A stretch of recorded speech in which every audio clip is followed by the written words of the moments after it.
Welcome back, everybody. In today's video, we are going to be discussing Brian Thomas Jr. of the Jacksonville Jaguars. Have you seen this man?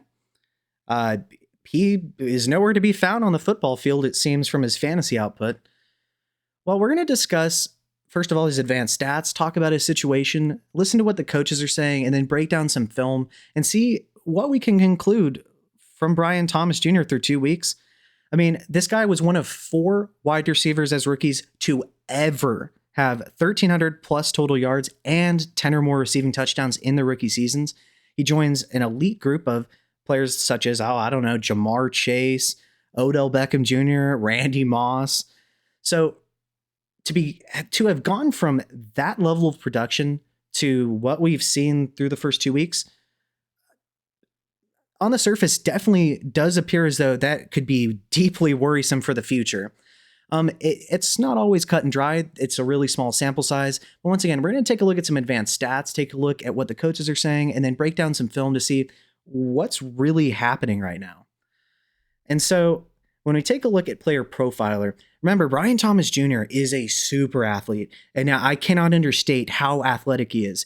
At 6'3", 209 pounds with a 78th percentile arm length, to have a 4.33 40-yard dash, which is 98th percentile, 122.2 height and weight adjusted speed score, which is 99th percentile, an 83rd percentile burst score, and a 99th percentile catch radius, and a best comparable player per Player Profiler of DK Metcalf. This guy is a super athlete. And then once again, he gave us the production as a rookie. Everything you could possibly want leading up to this season was there for Brian Thomas Jr. Well, we see, first of all, he is 63rd in explosive play rating. This is 20 yards or more for pass plays or rushes of 10 or more yards. So very low and way too low for somebody with Brian Thomas Jr.'s athleticism, especially considering what he gave us this past season. Now, when we take a look at his targets, he's 12th in targets, 18th in target share. This 27.1% is wide receiver 1 territory. So we can't say that, oh, he's just not being targeted. Yes, he is. He's 15th in target rate, as a matter of fact. Now, one thing I do like is that while, yes, he's only 41st in total slot snaps, there are slot-only players, so that's a little bit misleading on the surface. I love the usage there. He's 6th in air yards, 6th in air yard share, 21st in ADOT, 10th in total deep targets, 8th in red zone targets. Everything from a target perspective is there for him to have been producing these first 2 weeks. Now, designed targets, he's 19th. He only has 1. I believe that would be a screen pass that I will break down in the film section of this. First read targets, though, he's 13th with 13 total targets. So these numbers are that of somebody who deserves a ton of volume and very high value targets as well. And, they're 10th in total pass plays per game so far. But look at this. He is 69th in catchable target rate with only 57.9% of his targets being catchable so far. He's 103rd in motion rate. I'm going to show you some motion here. So while he's not seeing the most motion, he is being used somewhat in motion. Deep target share, though, he's 6th among wide receivers so far. 35th in design target share. 25th in red zone target share. Some of these numbers are not elite, but nonetheless, these are plenty good enough for him to have been producing so far. Yet once again, we see despite that volume, he's 61st in receptions, 66th in total receiving yards. He has 1 yard after catch. He's not the greatest yak guy, but what are we doing here? But look at this. First in unrealized air yards, which goes hand in hand with this very poor catchable target rate. Now, his fantasy points per game, 54th, but he should be 12th. That is a negative 8.77 difference in actual versus expected fantasy points per game. That is a ludicrous number and something that is indicative of very serious offensive environment issues, in my opinion. When you take a look at his first downs per out run, he's 62nd to 72nd in yards per out run. These numbers are absolutely atrocious. Now, target separation, he's 33rd. That is a little bit tricky because the routes in which you run, can dictate the amount of separation you generally get, as well as if you're, out wide or in the slot. It's way easier in the slot to get separation. A 0% juke rate has not made somebody miss, which is also goes hand in hand with the lack of yards after catch. But he has 3 drops already through 2 weeks. This is a serious issue. When we take a look at his QB rating per target, 83rd, fantasy points per out run, 62nd, fantasy points per target, 82nd. And it's just discouraging. I mean, his yards per out run versus man is 66th. His, I guess they don't have yards per out run versus zone, but it's just very disconcerting. Now, taking a look at Brian Thomas's PFF grades, in week 1, he had a 50.5 receiving grade. On 7 targets, 1 reception for 11 yards and no touchdown. While that is worrying, what's also interesting is how much more he was used in the slot in week 2 than week 1, and less out wide in week 2 than week 1. We have a 23.5% slot rate in week 1 and a 76.5% out wide rate before flipping to a massive 41.9% slot rate in week 2 and 58.1% out wide rate. That potentially could just be matchups that Liam Cohen is trying to exploit, but I definitely, personally at least, would prefer having a higher slot rate than 23.5%. But somebody that's playing 23.5 with his talent in the slot is still good enough to be a massive producer for us and a true wide receiver 1. Typically, your outside wide receivers like your DK Metcalfs generally aren't going to finish as wide receiver 1s. It's so much easier when you get these little easy targets to kind of boost your volume. But yeah, when we take a look at this year compared to last year, remember, once again, 87 receptions, 1,282 receiving yards, 10 receiving touchdowns, with an 83.4 receiving grade, all the way down to 52. Something's not right here. Now, something I found, courtesy of Datarama on X, they say that Brian Thomas Jr.'s separation metrics through week 2 are abysmal.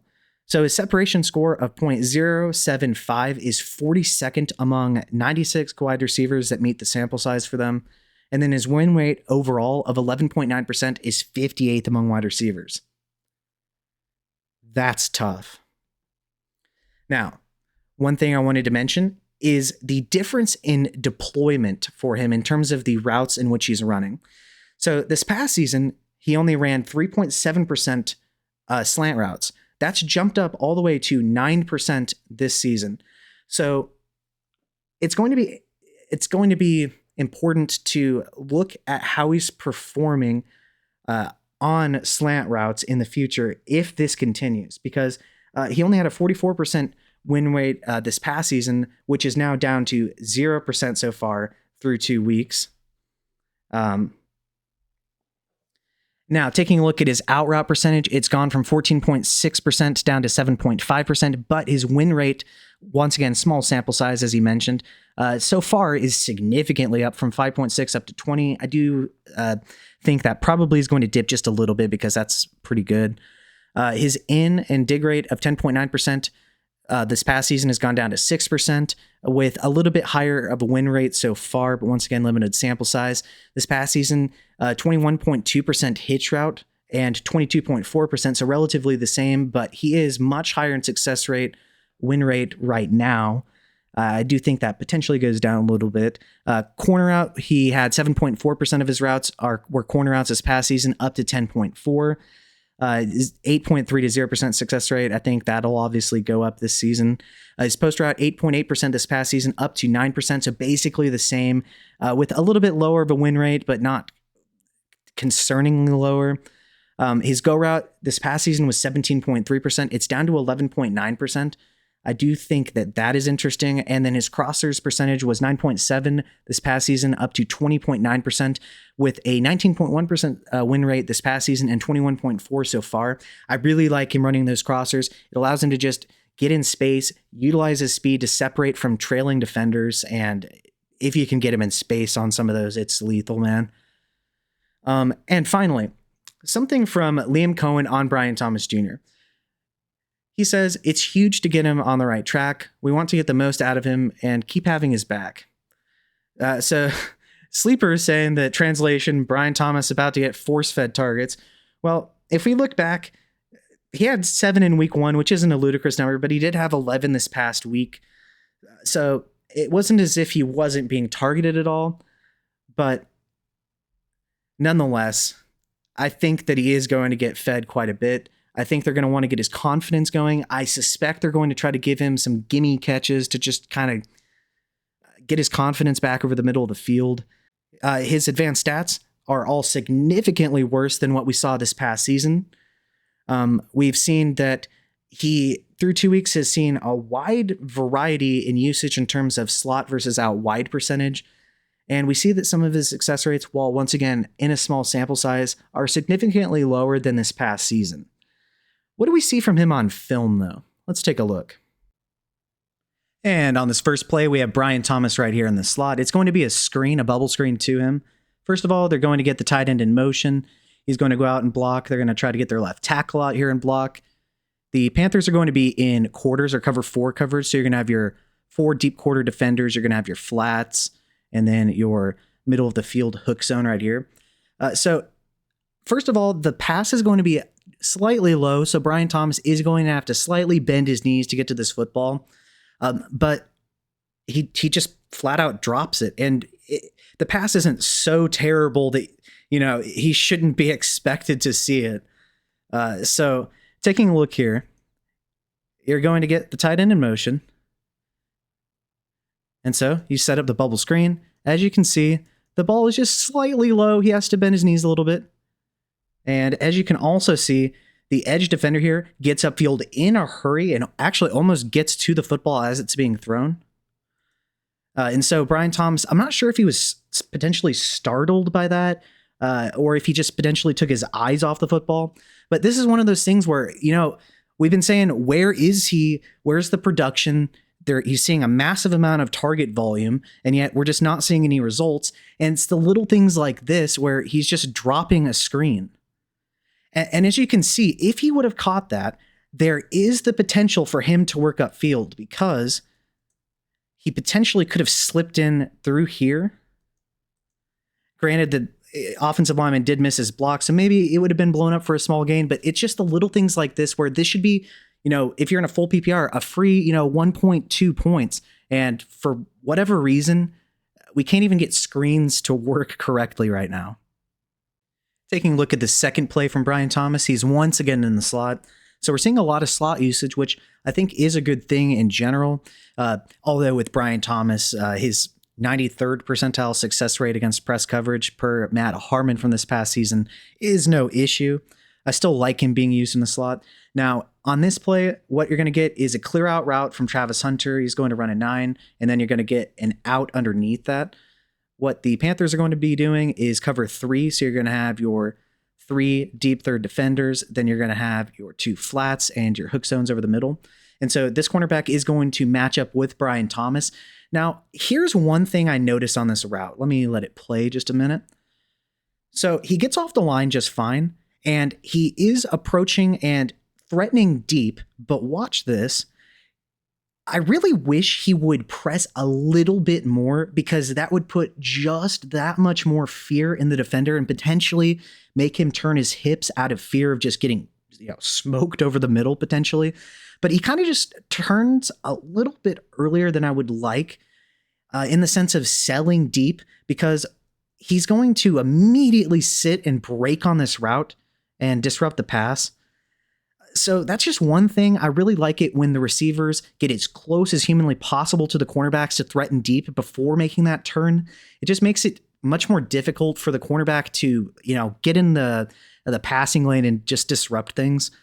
So that is one thing I would really like to see from him a little bit more on some of these routes is just getting as close to the defender and threatening him as possible, just so that it makes it much more challenging to break on some of these routes. And I want to give a special shout out to my Patreon members. Thank you to Big Hunt, SP, Mage Jack, Infamy MTG, AOYOB, and The Dawn. Without your support, this would not be possible. As you're probably well aware, if you've been watching my videos for a while, I cannot get monetized because of the film breakdowns I do, and even just the little videos I have where I have clips of plays in them. They get demonetized every single time, making it therefore impossible to collect any revenue. So obviously your support is greatly appreciated. And if you are so inclined to become a member, the perks would be you will get access to a private Discord where we have both a real life and fantasy football chat, as well as a voice chat if you just don't want to have to type a bunch of stuff. I'll also give you detailed roster breakdowns and roster reviews where we talk about the strengths and weaknesses of your team. Then we kind of break it down further by looking into the scoring settings themselves and the starting lineup requirements to help you build the best team to help you dominate for years to come. In both Dynasty and then in Redraft, obviously, I'd help you with a good solid game plan, especially if you know where you're drafting from. Then also give you detailed trade advice based on your specific league settings to help you dominate. Also give you access to private live streams and the ability to not only see videos at least one day early, but also the ability to suggest videos that you would like to be created. So if you would like to support the channel, I would really appreciate it. If not, just please like and subscribe. Let's get back to the video.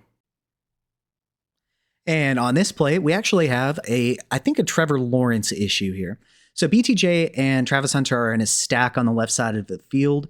What you're going to get is a little stop by Travis Hunter, and then you're going to get a corner by Brian Thomas, or at least I believe it's supposed to be a corner based on how Trevor throws this, but to be fair, this play is all sorts of messed up. What you're going to get is a match principal cover 3 by the Carolina Panthers. So you're going to have your deep third defender, and then you're going to have everybody kind of act in man coverage. But you can see that the linebackers are in zones over the middle of the field, and I think they're matching just because of how tight this alignment is and the potential issues that could create. And so taking a look, you'll see BTJ get off the line. Now he makes contact with this defender to try to kind of throw him off a little bit, and it works. But as you can see, he kind of runs this a little bit flat, so potentially it is just an out route. But Trevor throws it up, potentially in an attempt to lead him upfield. Potentially just the pass was completely inaccurate. Potentially Brian Thomas doesn't bend the route up enough. Based on, I really think that this is supposed to just be an out. Nonetheless, I want to show you something with Trevor Lawrence here too. I think he takes an extra hitch and just doesn't get the ball out in time to where Brian Thomas kind of just has to slow down because he's running out of real estate. So if you take a look at Trevor, he is going to take hitch after hitch after hitch when Brian is just open, right? So you'll see right now, he should be throwing this football right now. Or if he was, a little bit more anticipatory just before this last hitch. But as you can see, he just takes hitch, hitch, hitch, hitch. And then by the time he gets the ball out, Brian is having to slow down because he's going to run out of real estate here. And then the pass gets led overhead of him, and Brian runs it pretty flat. So potentially just some miscommunication here, potentially just a very inaccurate pass from Trevor Lawrence.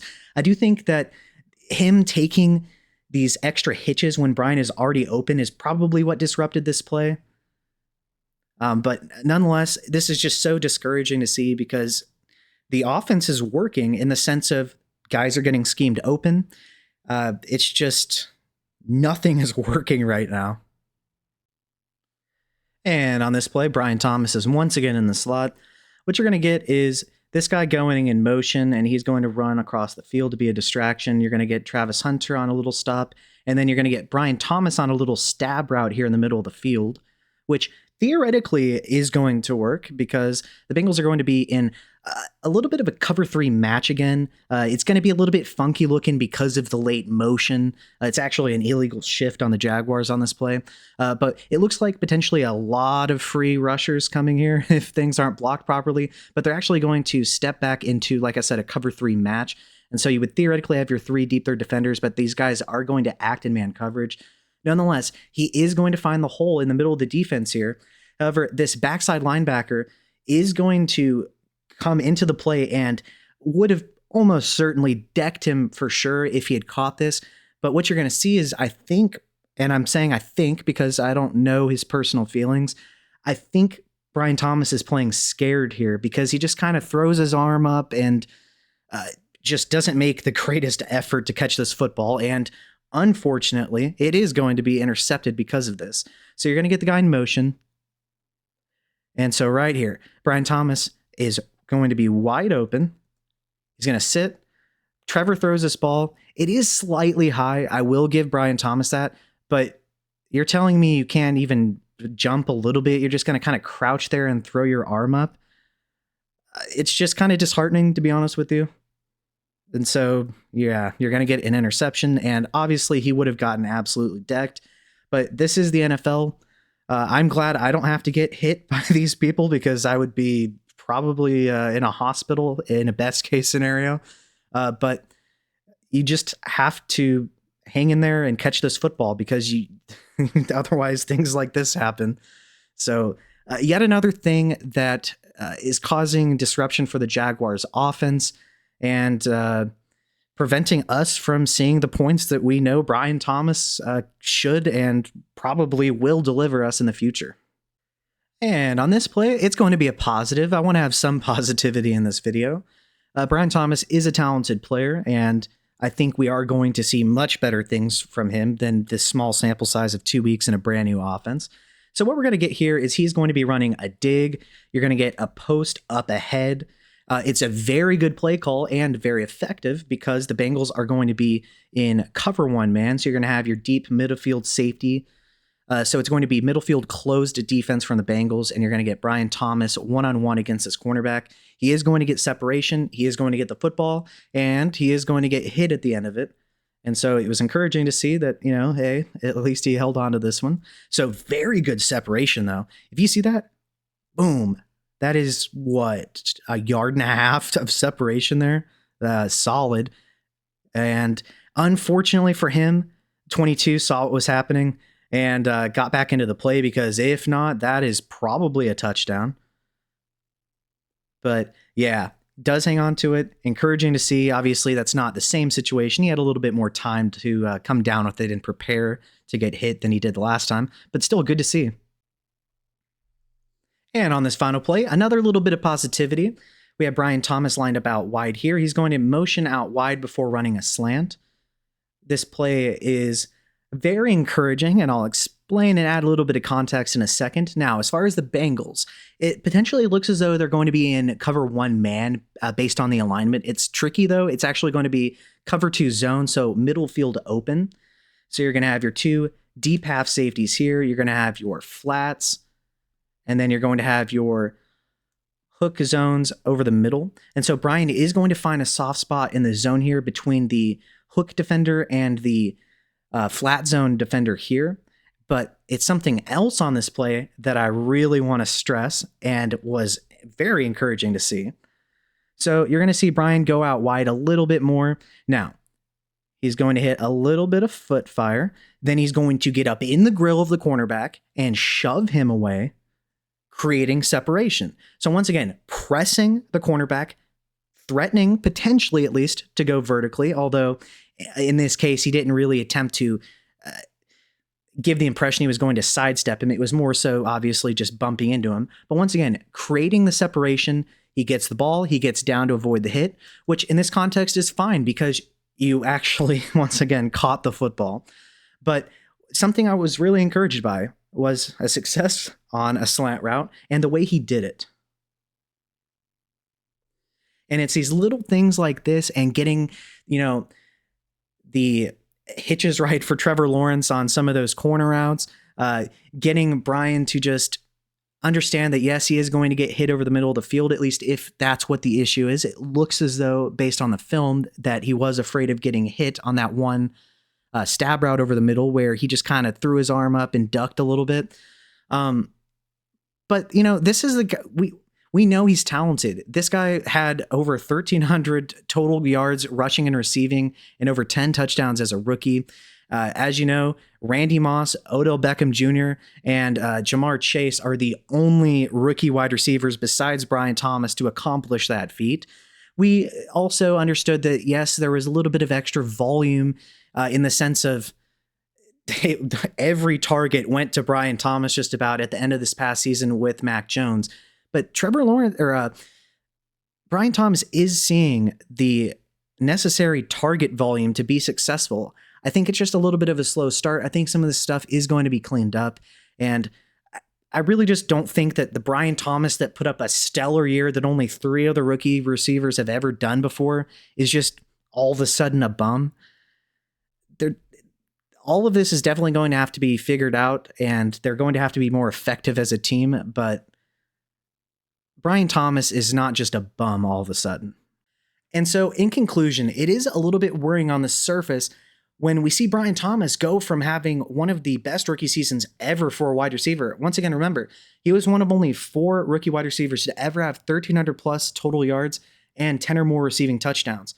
He joined the likes of Jamar Chase, Odell Beckham Jr., and Randy Moss. So once again, for him to go from that to what we've seen so far, something is wrong and is not working. Well, we saw that he is receiving the requisite volume. He's seeing a decent amount of first read targets. He's being deployed all over the field. We've seen that he's being put in motion at times. He's seeing a good bit of slot usage, especially in week 2. Remember, it was about 40 something percent. So he is being used all over the field and relatively creatively, in my opinion. There have just been a couple of issues that I think have been dogging him recently. First of all, Trevor Lawrence has been inaccurate. We saw, remember, on that one play where, at least in my opinion, he took at least one extra hitch that he did not need to take. When Brian Thomas was running either that out or corner out, it was a little bit tricky. And he just was Brian Thomas was running out of real estate and had to slow down because of Trevor Lawrence not getting the ball out in time. And then the ball was way over his head and inaccurate. So that's definitely an issue. Trevor Lawrence, while he does generally have a very good deep ball, has not lived up to a lot of the expectations we've had for him over the years. But then we also saw that Brian Thomas, especially on that stab route over the middle of the field, just looked like he was playing scared. You know, he crouched a little bit, threw his arm up. He just did not seem like he wanted to get hit, and it led to an interception. And then another thing, remember on that out route where he just did not threaten the defender vertically enough. He didn't press him enough before cutting outwards, and it led to the cornerback being able to just sit on the route and have a pass breakup. But then we also saw some things that were very encouraging. For instance, over that on that dig route over the middle of the field, while he did have some separation and did have a little bit more time to prepare for being hit, made the catch and got down. And then when we saw on the slant route, one thing he had trouble with this past season was his success rate once again on slant routes. We saw a very good rep against the Bengals in week 2, where he got up into the grill of the defender, pressed him, shoved him a little bit, and then slanted inwards, got the ball, caught it that time, and then got down to avoid the hit. If we can see more of that from Brian Thomas and less of what we were talking about previously, I think we're going to see great things from him. So what do I think about Brian Thomas? I think that this past season, especially towards the end of the season, he was receiving a lot of volume consistently. He didn't have less than 10 targets after the bye, and oftentimes had more than 10 targets. So I think that there is a potential for him to have a little bit varying volume from week to week. I don't think that we see at least 10 targets every week, but to have 7 and 11 targets so far through 2 weeks is plenty of volume. So the volume is not an issue, even if it doesn't maybe appear to be quite as consistently ridiculous as it was at the end of this past season. Well, it's a new offense. Liam Cohen just got there this offseason. Trevor is Trevor. The offensive line is not very good. There are plenty of issues there. Travis Hunter was just drafted. But Brian Thomas is still seeing the volume. When you see that much volume consistently, you are going to produce eventually. I think that we just have to tough this one out. I just can't imagine Brian Thomas going from a 93rd percentile success rate against press coverage specifically and having an above average route tree on most of the routes to just being this total bum. I just don't believe that. I think he potentially just needs to get his confidence up a little bit. I think Liam Cohen is going to try to get him schemed touches in space to try to help him get over the mental block of potentially a defender coming and just crushing him.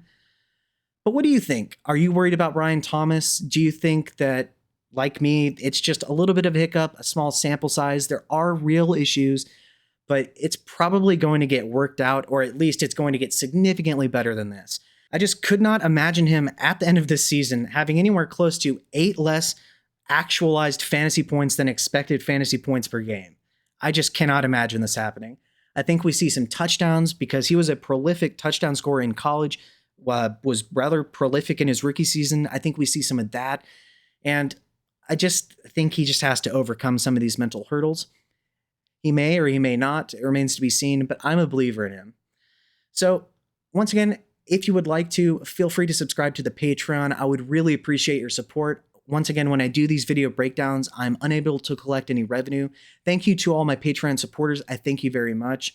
If you are unable to or just don't want to become a Patreon member, if you could just like the video, subscribe to the channel, share it with your friends, I would really appreciate it. Thank you and have a good day.